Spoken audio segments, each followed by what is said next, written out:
안녕하세요. 사우디 항공 국제선 승무원으로 일하고 있는 라이나입니다. 저는 다양한 나라를 오가며 여러 문화를 접할 기회가 많았지만 사실 한국에 대해서는 별로 호감이 없었습니다. 한국에 대한 저의 첫인상은 단순했죠. 그저 작고 별거 없는 나라라는 생각이었습니다. 그래서 이번에 서울행 비행 스케줄을 받았을 때도 그다지 기대하지 않았습니다. 이스탄불, 파리, 도쿄 같은 대도시와 비교하면 그저 잠깐 머무르는 경유지 정도로 여겼으니까요. 서울로 향하는 비행기 안에서 저는 승무원으로서의 역할에 집중했습니다. 비즈니스석 손님들의 식사와 음료를 챙기고 기내 방송을 준비하며 바삐 움직였죠. 그러다 문득 창밖을 바라보니 구름 사이로 한국의 풍경이 보였습니다. 푸르른 산과 크고 작은 건물들이 조화를 이루며 펼쳐지는 모습이 꽤 인상적이었습니다.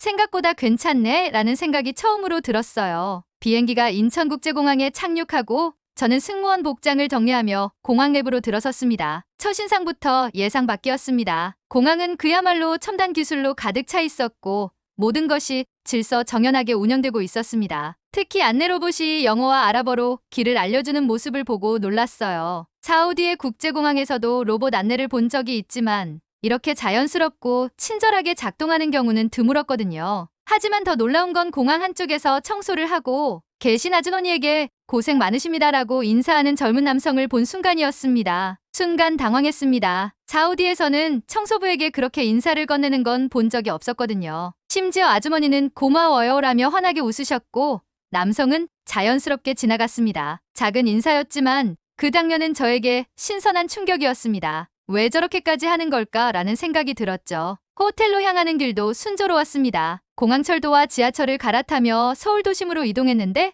교통 시스템이 매우 효율적이었어요. 특히 무거운 캐리어를 들고 있는 저를 보고 한 청년이 짐 들어드릴까요? 라며 다가왔습니다. 순간 경계심이 들었지만 그는 자연스럽게 짐을 도와주고는 서울 처음이세요? 환영합니다 라고 말하며 환하게 웃었습니다. 마치 오랜 친구를 맞이하는 듯한 그의 태도에 저는 잠시 멍하니 서 있었습니다. 호텔에 도착해서도 또 한 번 놀랐습니다. 체크인 데스크의 직원이 제 여권을 확인하더니 무슬림이라는 것을 알고는 할랄 식당 정보와 기도 시간을 알려주었어요. 심지어 방 안에는 메카 방향이 표시되어 있었습니다. 그 배려심 깊은 준비에 감동하지 않을 수 없었습니다. 이전에 다른 나라의 호텔에서 무슬림으로서 불편을 느낀 적이 많았기에 그 세심함은 저에게 큰 안도감을 주었습니다. 첫날 저녁 서울 탐방에 나선 저는 가까운 전통시장에 들렀습니다. 다양한 먹거리가 펼쳐진 시장 안에서 저를 향해 다가오는 할머니 한 분이 계셨습니다. 주름진 손으로 쑥떡을 건네며 손녀 같아서 그냥 주고 싶다라고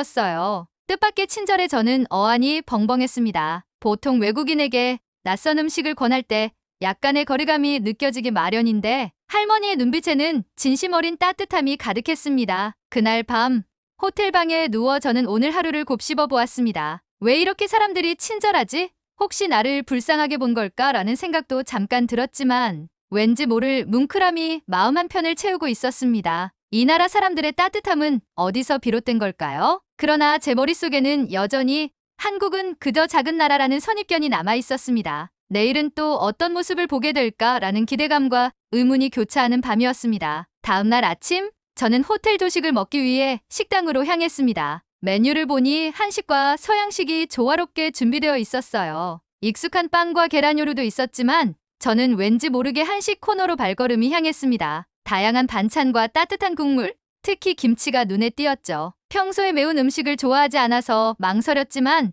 호기심에 조금만 덜어 먹어보기로 했습니다. 의외로 김치의 톡 쏘는 맛이 입안에 퍼지자 처음에는 당황했지만 곧 뒤따르는 감칠맛이 입맛을 당겼습니다. 매운맛이 강하지만 계속 먹고 싶어지는 묘한 매력이 있더군요. 옆 테이블에 있던 중년 부부가 미소를 지으며 저를 바라봤습니다. 남편분이 조용히 다가와 처음 드셔보시나 봐요. 매운 거 괜찮으세요? 라고 물으셨어요. 저는 수줍게 웃으며 생각보다 맛있어요 라고 답했습니다. 그러자 그분은 한국 사람도 처음엔 맵다고 하거든요. 그래도 한 번 빠지면 못 잊죠라며 웃으셨습니다. 조식을 마친 후 저는 서울 도심을 더 둘러보기로 했습니다. 길거리에는 수많은 사람들이 바쁘게 오가고 있었지만 어느 누구도 거칠게 밀치거나 불쾌한 표정을 짓지 않았습니다. 사우디나 다른 나라에서는 사람들끼리 부딪히면 쉽게 다툼이 일어나곤 했는데 이곳 사람들은 서로 자연스럽게 비켜주며 미안하다는 말을 서슴없이 했습니다. 특히 지하철에서 또 한 번 놀랐습니다. 중년 여성이 무거운 짐을 옮기지 못해 애를 먹고 있었는데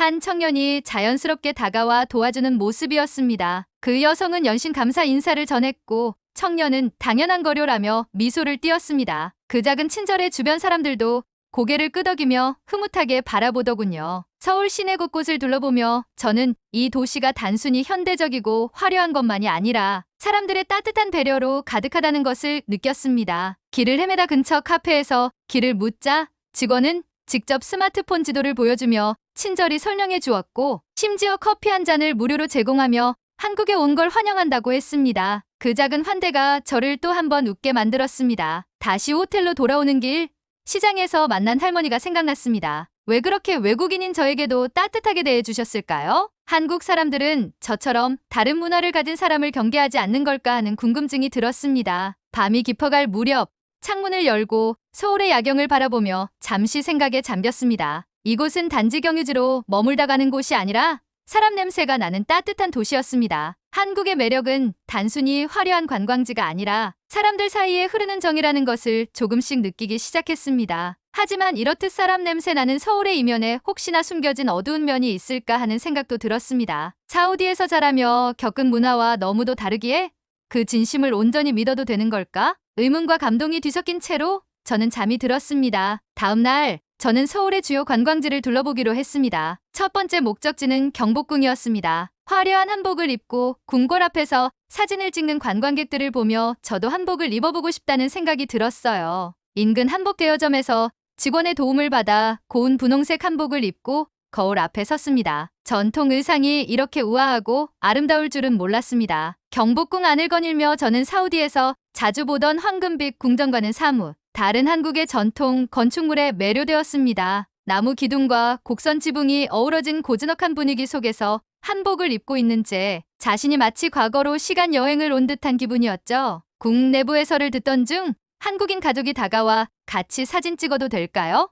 라고 물었습니다. 그들 역시 한복을 입고 있었고 저와 함께 사진을 찍으면서 환하게 웃었습니다. 낯선 외국인에게도 이렇게 친근하다니라는 생각에 마음이 따뜻해졌습니다. 그 후 근처 전통 찻집에서 식혜를 주문했는데 주인 아주머니는 제게 식혜의 유래와 만드는 법을 정성스럽게 설명해 주셨습니다. 그러면서 이런 전통 음료도 외국인분들이 좋아하시니 뿌듯하네요 라고 말했습니다. 작은 찻잔을 들어 한 모금 마셨을 때 달콤하고 시원한 식혜의 맛이 목을 타고 넘어갔습니다. 갑자기 집이 그리워졌지만 아주머니의 따뜻한 눈길 덕분에 외로움이 조금은 가셨습니다. 서울 시내를 계속 탐방하던 중 문득 길거리에서 공연을 하는 청년들을 발견했습니다. 그들은 전통악기와 현대적 비트가 어우러진 흥겨운 음악을 연주하고 있었습니다. 주변 사람들도 발걸음을 멈추고 음악에 몸을 맡긴 채 박수를 치고 있었죠. 그러다 눈에 들어온 한 장면이 있었습니다. 한쪽에서 휠체어를 탄 청년이 음악에 맞춰 몸을 흔들고 있었는데 무대에 청년이 그를 향해 손짓하며 함께 박수를 유도했습니다. 순간 모두가 하나가 된 것 같았습니다. 그런데 공연이 끝난 후 저는 무언가 이상함을 느꼈습니다. 사람들이 청년에게 다가가 말을 건네며 격려하는 모습이 평소와 다르게 느껴졌습니다. 사우디에서는 장애인을 바라보는 시선이 다소 동정적이거나 불편해하는 경우가 많았기에 이처럼 적극적으로 소통하고 존중하는 문화가 낯설었습니다. 제가 어색하게 서 있는 걸 본 한 청년이 다가와 그 친구 음악 정말 좋아해요. 여기 자주 와서 같이 즐기거든요 라며 환하게 웃었습니다. 그 미소 속에는 편견 없는 순수함이 담겨 있었습니다. 저는 한국에서 사람들을 바라보는 시선이 다르다는 것을 깨닫기 시작했습니다. 상대의 신분이나 외모가 아니라 그 사람 자체를 존중하는 분위기였어요. 어딜 가든 기본적인 배려와 따뜻함이 흐르는 것이 인상 깊었습니다. 그날 저녁 호텔에서 쉬고 있던 중 갑자기 복통이 찾아왔습니다. 처음엔 대수롭지 않게 생각했지만 점점 통증이 심해져 견디기 어려웠습니다. 프런트에 연락하자 직원이 급히 올라와 근처 병원으로 모셔다 드리겠습니다라며 택시를 잡아주었습니다. 병원에 도착하자마자 접수 과정이 매끄럽게 진행되었고 의사 선생님은 영어로 상태를 물으며 친절하게 진료해 주셨습니다. 진료 후 저는 약국에서 처방약을 받으며 그 비용에 또 한 번 놀랐습니다. 치료비와 약값이 사우디와 비교해 믿을 수 없을 정도로 저렴했거든요. 치료비가 부담스러워 병원을 기피하는 사우디와 달리 이곳에서는 누구나 쉽게 의료 서비스를 받을 수 있다는 점이 놀라웠습니다. 호텔로 돌아오는 길 여전히 배려심 깊은 직원이 상태를 묻고는 불편하시면 언제든 도와드리겠습니다라며 따뜻한 차를 건네주었습니다. 그렇게 힘든 상황 속에서도 한국의 세심한 배려를 느낄 수 있었습니다. 서울에서의 이틀째 밤, 저는 창문 밖으로 펼쳐진 화려한 야경을 보며 여러 가지 생각에 잠겼습니다. 처음에는 그저 작은 나라라고 생각했던 한국이 이제는 낯설지만 묘하게 정이 가는 곳이 되었습니다. 과연 제가 한국에 대해 잘못 알고 있었던 걸까요? 그렇게 고민하던 중 문득 이런 생각이 들었습니다. 어쩌면 한국 사람들은 특별한 이유 없이 그냥 사람 자체를 존중하는 걸까? 그 단순한 결론에 미소가 지어졌습니다. 다음 날 아침, 호텔 조식당에서 만난 직원이 저를 반갑게 맞이했습니다. 어제 많이 아프셨다면서요? 지금은 좀 괜찮으세요? 라고 물었습니다. 저는 웃으며 네, 덕분에 많이 나아졌어요 라고 답했습니다. 작은 일이었지만 저를 기억해주고 다시 만났을 때 건강을 걱정해주는 그 진심, 어린 태도에 감동하지 않을 수 없었습니다. 조식을 마친 뒤 저는 이태원으로 향했습니다. 다양한 국적의 사람들이 모여있는 거리에서 저는 조금은 더 자유로운 분위기를 느낄 수 있었습니다. 이국적인 음식점과 상점들이 늘어서 있었고 히잡을 쓴 여성들도 심심치 않게 보였죠. 그러다 한 케밥 가게 앞에서 서성이다가 사장님과 눈이 마주쳤습니다. 무슬림이세요? 할랄 음식 찾으세요? 라는 물음에 저는 고개를 끄덕였습니다. 사장님은 여기 할랄 인증받았어요. 안심하고 드세요라며 미소를 지으셨습니다. 식당 내부로 들어가니 익숙한 향신료 냄새가 풍겼고 사우디에서 먹던 케밥과 비슷한 맛이었습니다. 식사를 마치고 계산하려는데 사장님이 음료를 서비스로 주며 타국에서 힘들 텐데 서울에서 즐겁게 지내세요라고 말했습니다. 이국 땅에서 같은 문화를 공유하는 이의 따뜻함은 유난히 특별하게 느껴졌습니다. 이태원 거리 구경을 마친 후 저는 남산타워로 향했습니다. 케이블카를 타고 올라가는 동안 창밖으로 보이는 서울의 전경이 정말 멋졌습니다. 사우디에서 보기 힘든 푸른 산과 빽빽한 도심의 조화가 한눈에 들어왔죠. 남산타워 전망대에 도착해서 서울을 내려다보니 그동안 만났던 사람들과 경험했던 일이 주마등처럼 스쳐 지나갔습니다. 그런데 갑자기 뒤에서 누군가 말을 걸었습니다. 혹시 도와드릴까요? 깜짝 놀라 돌아보니 젊은 여성 한 명이 미소를 지으며 서 있었습니다. 제가 망설이는 모습을 보고 기념사진을 찍어주겠다는 것이었습니다. 그제야 제가 혼자 셀카를 찍으려고 애쓰고 있었던 걸 깨달았죠. 감사 인사를 전하며 사진을 찍은 후 그녀는 저에게 혼자 여행 중이세요? 한국 어때요? 라고 물었습니다. 저는 생각했던 것보다 훨씬 따뜻하고 사람 냄새 나는 곳이에요 라고 솔직하게 답했습니다. 그녀는 기분 좋게 웃으며 서울 사람들은 조금 바빠 보여도 마음은 다들 따뜻해요. 불편한 거 있으면 언제든 물어보세요 라고 했습니다. 남산타워 아래에서 그녀와 헤어지며 저는 깊은 생각에 잠겼습니다. 한국 사람들의 친절은 단순한 호의가 아니라 자연스러운 일상이라는 것을 이제야 조금 이해할 것 같았습니다. 사우디에서는 낯선 사람에게 말을 걸거나 도와주는 것을 경계할 때가 많지만 이곳에서는 사람이니까라는 이유 하나로 서로 돕고 배려하는 모습이 일상이었습니다. 그날 밤 호텔로 돌아와서 한국에 대해 인터넷 검색을 해보았습니다. 특히 정치인이라는 단어가 눈에 띄었어요. 사람들 사이에서 자연스럽게 흐르는 따뜻함, 함께하고자 하는 마음이라는 설명을 읽고 나니 그동안 느꼈던 감정들이 하나로 이어지는 듯했습니다. 저는 잠들기 전 사우디에 있는 가족에게 메시지를 보냈습니다. 서울은 생각보다 훨씬 멋진 곳이에요. 사람들도 정말 친절하고 배려심이 깊어요. 이곳에서는 낯선 사람도 가족처럼 대해줘요. 여러분도 꼭 한번 와보세요. 그제야 비로소 깨달았습니다. 처음엔 한국이 작고 특별할 것 없는 나라라고 생각했지만 이제는 그 생각이 완전히 뒤집혔습니다. 사람 냄새가 가득한 서울의 매력에 서서히 빠져들고 있었습니다. 다음 날 아침 저는 서울에서의 마지막 날을 맞이했습니다. 출발 시간이 늦은 저녁이라 남은 시간을 활용해 마지막으로 한국의 일상을 더 느껴보기로 했습니다. 호텔 근처의 작은 카페에서 아침 식사를 주문했죠. 바리스타가 친절하게 어제는 잘 주무셨어요? 라고 물어보며 미소를 지었습니다. 커피를 기다리던 중 근처 테이블에 앉아있던 중년 여성 2명이 제 히잡을 유심히 바라보는 것을 느꼈습니다. 순간 불안감이 밀려왔습니다. 사우디에서조차 히잡에 대한 편견이 존재하는데 이국 땅에서조차 시선이 부담스럽게 느껴졌습니다. 두 여성은 저를 향해 소곤거리며 무언가를 이야기하고 있었습니다. 저는 커피가 나오자마자 빨리 자리를 뜨려고 했습니다. 그때였습니다. 그 여성 중 한 분이 조심스레 다가와 말을 걸었습니다. 혹시 무슬림이세요? 저는 순간 당황했지만 고개를 끄덕였습니다. 그러자 그녀는 활짝 웃으며 말했습니다. 아, 히잡이 정말 아름다워요. 색감이 너무 예뻐서 어디서 구입하셨나 궁금했어요. 예상치 못한 반응에 저는 어리둥절했습니다. 여성은 제게 요즘 한복과 히잡을 매치해서 입는 것도 유행이에요. 정말 멋지세요. 라며 칭찬을 이어갔습니다. 저는 그대야 미소를 지으며 감사합니다라고 답했습니다. 순간 마음 한구석에 있던 불안감이 스르르 녹아내렸습니다. 사우디에서는 히잡을 둘러싼 편견과 논란이 많아 사람들의 시선을 자연스럽게 경계하게 되었습니다. 하지만 서울에서 만난 이 여성은 히잡을 하나의 아름다움으로 받아들였습니다. 그 작은 말 한마디가 저에게 얼마나 큰 위로가 되었는지 모릅니다. 커피를 마시며 저는 문득 한국에서 겪은 여러 장면들이 떠올랐습니다. 처음 인천공항에 도착해서 본 청년의 인사, 지하철에서 자연스럽게 서로를 배려하는 사람들, 그리고 병원에서의 세심한 진료까지. 서울의 사람들은 낯선 외국인에게 경계를 두기보다는 먼저 손을 내밀고 다름을 포용하려고 노력하는 모습이었습니다. 그러나 그날 오후 저는 뜻밖의 사건을 겪었습니다. 명동거리를 거닐며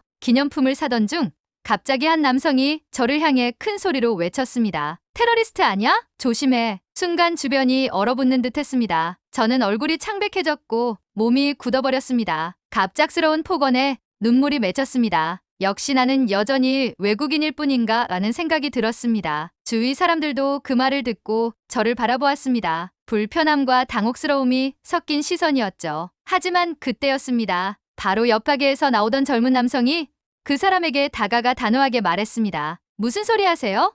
그런 말은 예의가 아니잖아요. 사과하세요. 갑작스러운 상황에 남성은 잠시 주춤하다가 불쾌한 표정으로 자리를 떴습니다. 남성은 저에게 다가와 괜찮으세요? 정말 죄송해요. 저런 사람도 있지만 대부분은 그렇지 않아요. 라고 말했습니다. 그 순간 저는 감정이 북받쳐 눈물을 흘리고 말았습니다. 남성은 제게 휴지를 건네며 서울에서 좋은 추억만 가져가셨으면 좋겠어요. 저 사람 말은 잊어버리세요 라고 위로했습니다. 그 따뜻한 말 한마디가 얼어붙었던 제 마음을 녹였습니다. 그날 밤 호텔로 돌아와 생각했습니다. 서울이 마냥 따뜻하기만 한 곳은 아니었습니다. 때로는 오해와 편견이 공존할 수도 있고 사람에 따라서는 배척을 느낄 때도 있었습니다. 하지만 중요한 건 그 편견에 맞서주는 사람들이 있다는 사실이었습니다. 창밖으로 보이는 화려한 서울의 야경을 바라보며 저는 깊이 생각했습니다. 사람 사는 곳이라면 어디나 다 똑같이 밝음과 어둠이 공존하겠죠. 중요한 건 그 어둠 속에서도 누군가 손을 내밀어 빛을 만들어가는 것 아닐까요? 서울에서의 마지막 밤이 다가왔습니다. 이번 여행은 단순히 새로운 도시를 탐방하는 것을 넘어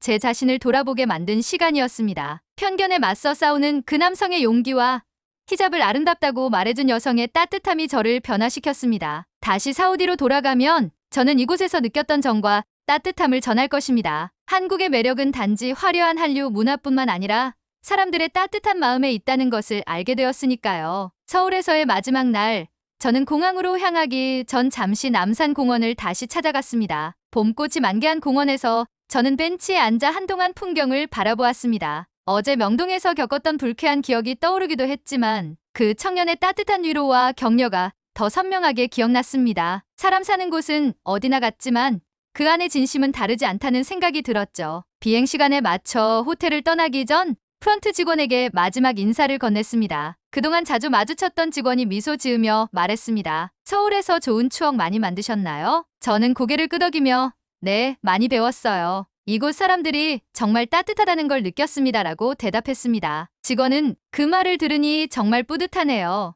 또 언제든 오세요. 환영합니다라고 말하며 작게 손을 흔들었습니다. 인천공항에 도착해 수속을 마치고 출국장을 지나며 저는 서울에서의 며칠간을 천천히 떠올렸습니다. 처음엔 작은 나라라는 선입견으로 별 기대 없이 왔지만 이곳에서 만난 사람들은 저의 생각을 완전히 뒤집어 놓았습니다. 무슬림인 저를 존중하며 할랄 음식을 소개해준 호텔 직원과 이태원의 케밥 가게 사장님, 한복을 입고 경복궁에서 사진을 찍어준 가족들, 그리고 편견과 맞서 준 청년까지 한국에서 만난 사람들은 하나같이 저를 있는 그대로 받아들여 주었습니다. 서울은 화려한 빌딩들만으로 이루어진 도시가 아니라 사람과 사람 사이를 잇는 따뜻한 정으로 가득 찬 곳이었습니다. 비행기에 올라 출발 준비를 하면서 저는 창문 너머로 멀어지는 서울을 바라보았습니다. 여기 다시 올 수 있을까라는 생각에 마음이 뭉클했습니다. 비행기가 이륙하면서 서울의 불빛이 점점 작아졌지만 제 마음속에 남은 한국의 따뜻함은 오히려 더 커졌습니다. 기내 방송을 위해 마이크를 잡은 저는